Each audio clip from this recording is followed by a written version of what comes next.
अगर पुलिस चाहे तो अपराधी को पाताल से भी ढूंढ सकती है। इसका बेस्ट एग्जाम्पल सजनी मर्डर केस है।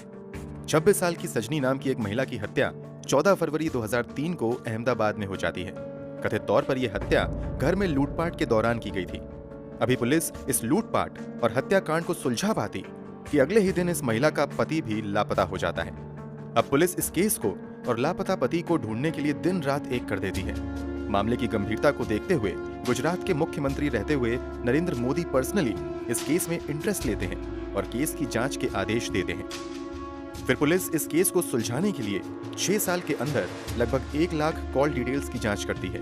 हजारों लोगों से पूछताछ की जाती है और पुलिस की कई टीम सालों तक एक अनजान शख्स की तलाश में लगा दी जाती है। फिर जो 15 साल की मेहनत के बाद खुलासा होता है, उसके बारे में जानकर हर कोई शॉक्ड रह जाता है। इस केस में पुलिस का काम इतना लाजवाब था कि अपराधी पुलिस से पूछने पर मजबूर हो गया था कि आप बस मुझे इतना बता दो कि आपने मुझे ढूंढा कैसे। पूरी सच्चाई जानकर आप भी हैरान रह जाएंगे। तो आखिर क्या है सजनी मर्डर केस की पूरी कहानी? चलिए जानते हैं सब कुछ डिटेल से। 14 फरवरी 2003 से सुबह सुबह अहमदाबाद में रहने वाले ओके कृष्णन नाम के एक व्यक्ति के फोन की घंटी बजती है। ओके कृष्णन फोन उठाते हैं। दूसरी तरफ से उनके दामाद तरुण कुमार जीनाराज की आवाज आती है, जो रोते हुए कह रहा था कि घर में बड़ी लूट की वारदात हुई है और लुटेरों ने इस लूटपाट के दौरान उनकी बेटी सजनी की भी हत्या कर दी है। बेटी की मौत की खबर सुनते ही ओके कृष्णन अपने कुछ रिश्तेदारों तथा पत्नी के साथ भागते हुए अपनी बेटी दामाद के घर जाते हैं। जब ये लोग वहां पहुंचते हैं तो देखते हैं कि घर का पूरा सामान बुरी तरीके से बिखरा हुआ है। सामने फ्लोर पर उनकी बेटी की लाश पड़ी हुई है, जिसके गले में दुपट्टा बंधा हुआ है। उसके बगल में ही उनका दामाद तरुण बैठे दहाड़े मारकर रो रहा है।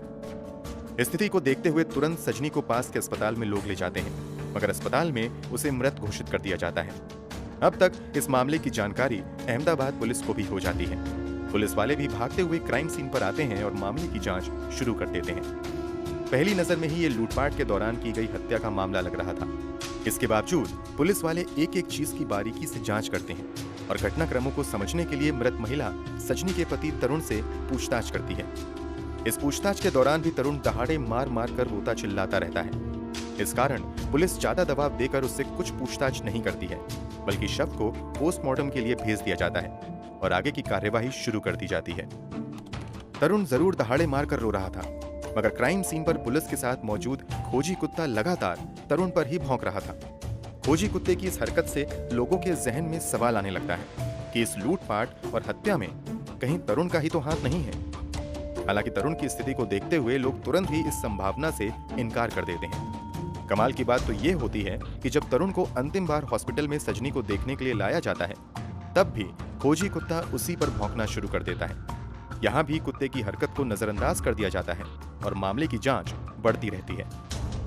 पत्नी की मृत्यु की वजह से तरुण की हालत ज्यादा खराब थी, इसलिए पुलिस उससे बहुत ज्यादा पूछताछ नहीं करती है। उसे भी अस्पताल में भर्ती करवाया जाता है।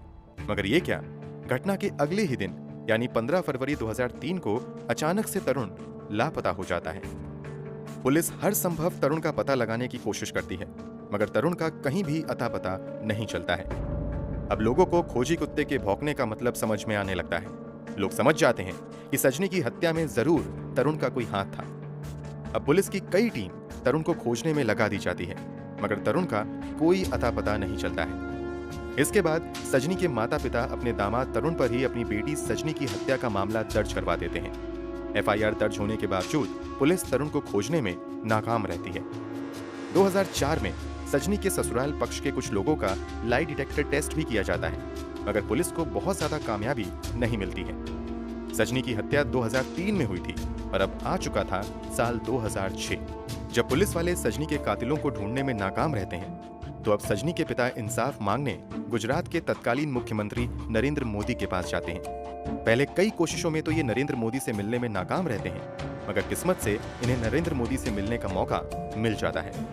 पूरी कहानी सुनने के बाद नरेंद्र मोदी गुजरात के आला पुलिस अधिकारियों को बुलाते हैं और सजनी मर्डर केस की फाइल खोलकर फिर से जांच करने का आदेश देते हैं। इसी के बाद 2006 में एक बार फिर से इस केस की फाइल दोबारा खोली जाती है और फिर से जांच शुरू होती है।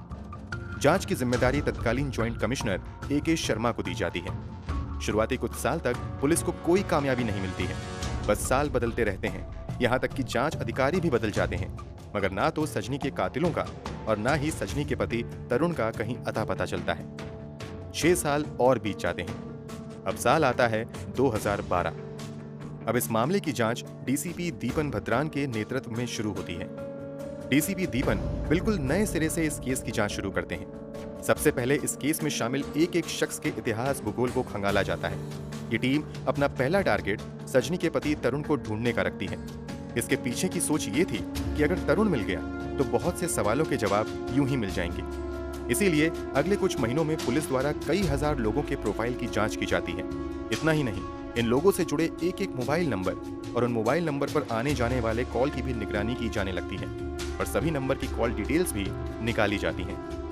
ऐसे अगले कई महीने तक चलता रहता है और इस दौरान पुलिस की कई टीमें लगभग 1 लाख से ज्यादा मोबाइल नंबर की कॉल डिटेल्स निकालती हैं, मगर किसी भी नंबर का कनेक्शन तरुण नाम के किसी व्यक्ति से नहीं निकलता है। शुरुआती नाकामी के बावजूद पुलिस वाले हिम्मत नहीं हारते हैं और वो तरुण से जुड़े करीबी लोगों के नंबर पर अपनी पैनी नजर बनाए रखते हैं। खासतौर से तरुण की मां अनम्मा और तरुण के भाई के नंबर पर विशेष निगरानी की जाने लगती है। इसमें भी कई महीने बीत जाते हैं, मगर अनम्मा के मोबाइल पर भी एक भी ऐसा कॉल नहीं आता है जो पुलिस वालों को तरुण तक पहुंचा सके। अब पुलिस वाले दूसरा तरीका अपनाने का फैसला करते हैं और अपना भेष बदलकर एक सामान्य व्यक्ति की तरह मंदसौर में रह रही तरुण की मां अनम्मा तक जाते हैं और फिर यहाँ नाटक करके किसी तरह यहीं पेइंग गेस्ट के तौर पर रहने लगते हैं। यहाँ पुलिस का टारगेट था कि शायद अनम्मा के साथ पेइंग गेस्ट के तौर पर रहते हुए उन्हें तरुण का कुछ अता पता मिल सकता है। पुलिस को यहाँ तो बहुत ज्यादा कामयाबी नहीं मिलती है, मगर अनम्मा के कुछ पड़ोसी जरूर पुलिस को कुछ इंपॉर्टेंट इंफॉर्मेशन देते हैं। दरअसल यहाँ गेस्ट के तौर पर रहते हुए जब पुलिस वाले पड़ोसियों के साथ भी अपना व्यवहार मधुर कर लेते हैं तो कुछ पड़ोसी पूछे जाने पर बताते हैं कि इस बूढ़ी अम्मा के 2 बेटे हैं, जिसमें से एक तो अहमदाबाद में रहता है जबकि दूसरा बेटा कहीं साउथ इंडिया में रहता है। पुलिस के लिए ये छोटी मगर काफी महत्वपूर्ण जानकारी थी। इसके बाद अब पुलिस वाले अपनी पूरी निगरानी अनम्मा पर ही बनाए रखते हैं। जांच में सामने आता है कि अनम्मा बीच बीच में केरल भी जाती है। जब पुलिस वाले अपनी लगातार निगरानी अनम्मा पर बनाए रखते हैं तो उन्हें पता चलता है कि केरल जाने के बाद तरुण की मां बेंगलोर भी आई है। अब पुलिस इस सवाल का जवाब ढूंढने में लग जाते हैं कि आखिर अनम्मा के बेंगलोर जाने की पीछे की वजह क्या है। इस बात का जवाब तलाशने के लिए पुलिस वाले अब अनम्मा के मोबाइल नंबर को सर्विलेंस पर डाल देते हैं और इस पर आने जाने वाले एक एक नंबर की डिटेल खंगालना शुरू कर देते हैं। कई महीनों तक नजर बनाने के बावजूद पुलिस को अनम्मा के मोबाइल पर एक भी सस्पिशियस नंबर नहीं मिलता है। इसके बावजूद पुलिस वाले तरुण की मां के मोबाइल पर नजर बनाए रखते हैं। पुलिस वालों की ये मेहनत फाइनली एक दिन कामयाब होती नजर आती है। दरअसल एक दिन अनम्मा के मोबाइल पर एक अनजान नंबर से फोन आता है। जब इस नंबर की डिटेल पुलिस द्वारा निकाली जाती है तो पता चलता है कि ये नंबर किसी निशा परवीन नाम की महिला के नाम पर दर्ज है जो बेंगलोर में रह रही है। अभी पुलिस इस निशा परवीन की डिटेल्स निकाल पाती कि कुछ ही महीनों बाद एक लैंडलाइन नंबर से अनम्मा के मोबाइल पर फोन आता है। ये पुलिस के लिए एक बहुत बड़ा ब्रेक थ्रू था। अब इस लैंडलाइन नंबर की डिटेल्स निकाली जाती हैं तो पता चलता है कि ये लैंडलाइन नंबर तो बेंगलुरु में ओरेकल इंडिया प्राइवेट लिमिटेड नाम की मल्टीनेशनल कंपनी के नाम पर दर्ज है। अब पुलिस की एक टीम ओरेकल इंडिया कंपनी के ऑफिस पहुंचती है। इस कंपनी में लगभग 35,000 कर्मचारियों का डेटा था। पुलिस एक एक करके सभी कर्मचारियों का डेटा चेक करती है, मगर उसमें से एक भी कर्मचारी का नाम तरुण नहीं था। अब पुलिस वाले दूसरा तरीका अपनाते हैं और तरुण की वर्षों पुरानी फोटो लेकर कई लोगों को चुपके से इसी ओरेकल इंडिया के ऑफिस के इर्द गिर्द खड़े कर दिया जाता है तथा ऑफिस में आने जाने वाले एक एक व्यक्ति पर नजर रखने को कहा जाता है। कई दिनों की मेहनत के बाद फाइनली एक व्यक्ति दावा करता है कि इस फोटो में दिख रहे शख्स की तरह ही एक व्यक्ति को उसने इस बिल्डिंग में देखा है। अब पुलिस वाले जब उस तरुण जैसे दिखने वाले व्यक्ति का डिटेल कंपनी से पता करती है तो कंपनी की ओर से कहा जाता है कि पुलिस जिसे तरुण बता रही है असल में वो ओरेकल इंडिया के एग्जीक्यूटिव परवीन भटेले हैं। पुलिस को समझ आ जाता है कि यहाँ तरुण अपनी पहचान बदल कर रह रहा है। पुलिस के लिए ये जानकारी बहुत बड़ी थी। अब अहमदाबाद क्राइम ब्रांच की टीम जल्द से जल्द छापा मारकर तरुण को पकड़ना चाहती थी, मगर पुलिस वाले अपना ये प्लान बदल देते हैं क्योंकि उन्हें लगता है कि अगर तरुण को इस बात की भनक लग गई तो वो लापता हो सकता है। इसलिए अब तरुण को पकड़ने के लिए सिर्फ क्राइम ब्रांच के एक अधिकारी इंस्पेक्टर अनिल चौधरी को सिविल ड्रेस में ऑफिस के अंदर भेजा जाता है। इस दिन तरुण नाइट ड्यूटी कर रहा था। Inspector Anil Chaudhary civil dress में सीधे तरुण के केबिन में जाते हैं और बिना कुछ कहे हेलो मिस्टर तरुण कहते हुए उसकी तरफ हाथ बढ़ाते हैं। 15 सालों में पहली बार किसी ने उस शख्स को तरुण कहकर पुकारा था। तरुण नाम सुनते ही सामने मौजूद व्यक्ति के होश उड़ जाते हैं और वो पसीने पसीने हो जाता है। हेलो मिस्टर तरुण सुनते ही सामने वाले शख्स ने अपना हाथ इंस्पेक्टर की तरफ बढ़ा दिया था। इससे ये कंफर्म हो गया था कि सामने मौजूद व्यक्ति असल में तरुण है, जो प्रवीण भटेले के तौर पर कंपनी से जुड़ा हुआ है। तरुण की पहचान होते ही इंस्पेक्टर अनिल तुरंत नीचे मौजूद अपनी टीम को खबर करते हैं और तुरंत वो तरुण से कहते हैं कि अब तुम्हारा खेल खत्म हो चुका है, चुपचाप मेरे साथ चलो। तरुण समझ चुका था कि 15 साल तक जिस पहचान को उसने छुपाए रखा, पुलिस ने उसका पता कर ही लिया। इसलिए वो भी बिना किसी विरोध के पुलिस के साथ चलने लगता है। चलते हुए तरुण बस पुलिस से एक सवाल का जवाब पूछता है कि आप मुझे बस इतना बताओ कि आपने मुझे ढूंढा कैसे। 25 अक्टूबर 2018 को तरुण को गिरफ्तार करके अदालत के सामने पेश किया जाता है, जहां से आगे की पूछताछ के लिए उसे पुलिस के हवाले कर दिया जाता है। अब पुलिस पूछताछ में कई चौंका देने वाले खुलासे होते हैं। पुलिस सबसे पहले 15 साल पहले मरने वाली सजनी के बारे में तरुण से पूछताछ करती है। इस बारे में खुलासा करते हुए तरुण बताता है कि दरअसल घर में कोई चोरी नहीं हुई थी, बल्कि सजनी के साथ शादी करके वो खुश नहीं था। वास्तव में तरुण का लव अफेयर किसी और के साथ चल रहा था, मगर परिवार वालों की बातों में आकर वो बैंक में काम करने वाली सजनी नाम की महिला से मिलता है और फिर 2002 में सजनी से ही शादी कर लेता है। बहुत जल्द वो इस शादी से ऊब जाता है और फिर वैलेंटाइन डे के मौके पर अपनी गर्लफ्रेंड से वादा करता है कि वो उसे एक बहुत बड़ा गिफ्ट देने वाला है। इसी के बाद वो भोपाल में स्थित अपने हीरा पन्ना अपार्टमेंट में आता है तथा अपनी पत्नी की दुपट्टे से गला दबाकर हत्या कर देता है। इसके बाद वो घर का सारा सामान इधर उधर बिखेर देता है और फिर घर में लूट का नाटक करता है। पहले तो पुलिस का खोजी कुत्ता तरुण पर शक जताता है। उसके बाद पूछताछ और शुरुआती जांच में शक की सुई तरुण की तरफ ही घूमने लगती है। इस कारण मौके का फायदा उठाकर अगले दिन तरुण वहां से भाग जाता है। यहाँ से भागने के बाद वो अपनी गर्लफ्रेंड के पास जाता है और उससे कहता है कि मैंने अपनी पत्नी की हत्या कर दी है, पर अब मैं तुमसे शादी करूंगा। इतना सुनते ही गर्लफ्रेंड धक्का देकर तरुण को वहां से ये कहते हुए निकाल देती है कि मैं किसी हत्यारे से शादी नहीं कर सकती। तरुण के खुलासे के मुताबिक इसके बाद वो भोपाल में रह रहे अपने एक दोस्त परवीन भटेले के पास जाता है। परवीन भटेले कॉलेज के दिनों में तरुण का जूनियर हुआ करता था। यहाँ आकर तरुण प्रवीण को बताता है कि उसे बिजनेस में बहुत ज्यादा नुकसान हो गया है।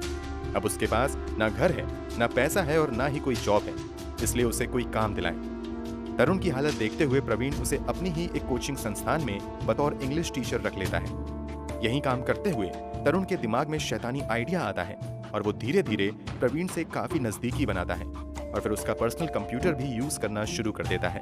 इस दौरान वो चुपके से प्रवीण के सभी डॉक्यूमेंट्स और कॉलेज का सर्टिफिकेट स्कैन कर लेता है। तरुण उन डॉक्यूमेंट में प्रवीण की जगह अपनी फोटो लगाकर खुद ही प्रवीण भटेले के तौर पर जीने लगता है। इन्हीं फर्जी कागजों का इस्तेमाल करते हुए तरुण प्रवीण भटेले के नाम पर वो पासपोर्ट समेत दूसरे सरकारी डॉक्यूमेंट्स भी बनवा लेता है। कुछ समय तक वो इधर उधर समय बिताता है और फिर 2012 में बेंगलुरु चला जाता है, जहां वो प्रवीण के डॉक्यूमेंट के दम पर ओरेकल इंडिया प्राइवेट लिमिटेड में एक अच्छी नौकरी हासिल कर लेता है। इस नौकरी के बदले कंपनी से उसे 22 लाख रुपए का सालाना पैकेज भी मिलता है। वो कंपनी की ओर से 3 बार अमेरिका के दौरे पर भी जाता है। कमाल की बात तो ये थी कि वो ये दौरा और जॉब सब कुछ फर्जी दस्तावेज के दम पर कर रहा था, मगर कभी भी पकड़ा नहीं गया। 2012 में ही प्रवीण की मुलाकात निशा नाम की एक लड़की से होती है। कुछ ही दिनों की मुलाकात के बाद प्रवीण निशा को बताता है कि एक एक्सीडेंट में उसके माता पिता की मौत हो गई थी। तरुण की बनी बनाई कहानी सुनकर निशा तरुण के प्यार में पड़ जाती है और फिर दोनों शादी कर लेते हैं और बेंगलोर में ही एक लग्जरी अपार्टमेंट में रहने लगते हैं। शादी के बाद जब कभी तरुण के माता पिता बेंगलोर आते थे तो तरुण निशा से कहता था कि ये उनके चाचा और चाची हैं। समय के साथ तरुण और निशा 2 बच्चों के माता पिता भी बनते हैं। इन सभी खुलासे के बाद तरुण को गिरफ्तार करके जेल भेज दिया जाता है। फिलहाल वो जेल में ही है।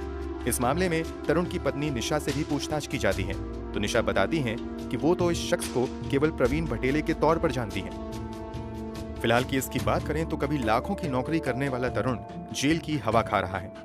अपनी गिरफ्तारी के बाद से ही लगातार वो अलग अलग ग्राउंड पर बेल की अपील करता रहता है, मगर उसे किसी भी अदालत द्वारा बेल नहीं दी गई है और फिलहाल वो जेल में ही है। जब अहमदाबाद पुलिस ने इस केस को सॉल्व किया था तो देश में जमकर अहमदाबाद पुलिस की प्रशंसा हुई थी। दोस्तों, पुलिस इन्वेस्टिगेशन के बारे में आप क्या कहना चाहेंगे? कमेंट बॉक्स में जरूर बताएं।